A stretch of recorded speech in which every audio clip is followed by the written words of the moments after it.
Hi guys, just a quick one today. I hope I mentioned in the Gettier video that so although the sort of cases that I was talking about there, that Gettier gives, the ones that where it looks like you have justified true belief but not knowledge, although those today typically get called Gettier cases, there's reason not to call them that, namely that other folks came up with those kinds of cases earlier. At least Bertrand Russell, earlier in the 20th century, at least by 1948, whereas Gettier's paper is 1963, had given something like a Gettier case. But also, importantly, there were things that we can at least interpret as Gettier cases in classical India. So I want to give you an example of one of those and talk a little bit about something that started confusing me in the last few days that I'm not sure the answer to. So here's an example. This is from the Stanford Encyclopedia of Philosophy article on the analysis of knowledge. I'll drop a link to that in the description. I'll read you the case. It says, imagine that we are seeking water on a hot day. We suddenly see water, or so we think. In fact, we are not seeing water, but a mirage. But when we reach the spot, we are lucky and find water right there under a rock. Can we say that we had genuine knowledge of water? The answer seems to be negative, for we are just lucky. So this example comes from the Indian philosopher Dharmottara around 770 CE. Okay, that's real old, right? So first of all, I should say there's some controversy about whether these cases were being used for the same kind of thing as what's going on in Gettier and post-Gettier. That is, using the cases to reject something like the justified true belief theory of knowledge, where justification is understood as a fallibilist kind of thing.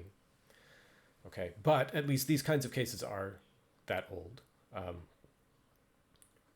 Sorry, let's talk about this case a little bit. Why do we think that this is a Gettier type case? Well, it looks like, so we definitely have a true belief, right? You see the mirage, and so you believe there's water over there. You get there, and there is water, so your belief turns out to be true.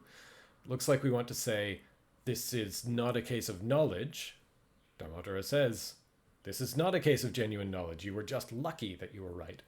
On the other hand, would we want to say that you were justified? Okay, the classical Indian answer might be no. The official answer might be you thought you were justified, but you were wrong.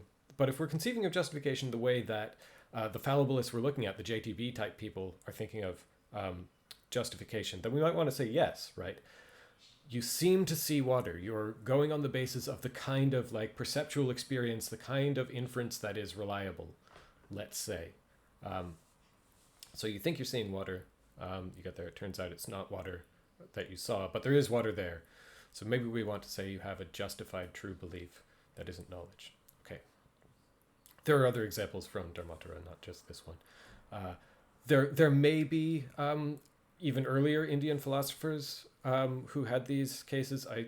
As I understand it, there's some controversy about it, but there's an earlier philosopher named Prashasthapada who also may have had cases that look like the ones in Dharmottara, but there's scholarly controversy about whether those are later interpolations into the text. Okay, here's the thing that confuses me.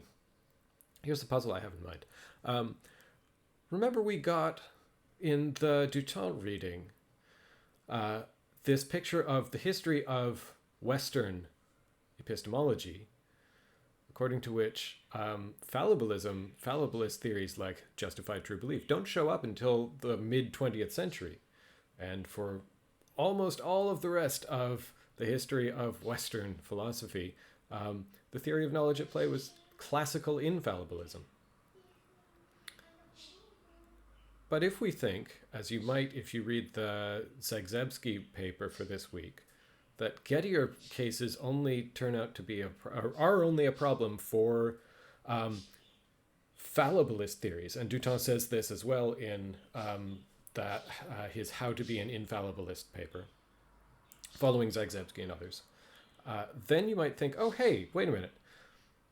If there were Gettier cases in classical Indian philosophy, and only fallibilists need to worry about Gettier cases, then doesn't that mean that classical Indian theories, at least some of them, were fallibilist? Why is it that the traditional view in the West was infallibilist, but that's but like we didn't come up with fallibilist theories of knowledge. We didn't take them seriously until the mid 20th century, but they were doing it in 770 in India. Why? Okay. I am genuinely confused about this. I don't know if there is an answer, and if there is one, I don't know what it is. Um, I posted about this in a philosophy Facebook group where people who know more things than I do might answer, and some of the answers I'm getting, people have some speculative answers.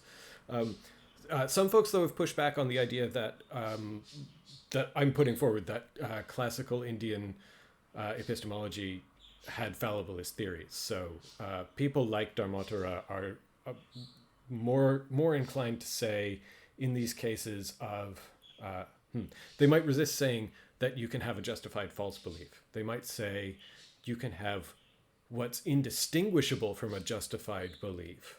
Like you might not be able to tell that you're unjustified in your belief in cases where it's false. But if it's false, then it's not real justification. It just seems justified. Okay.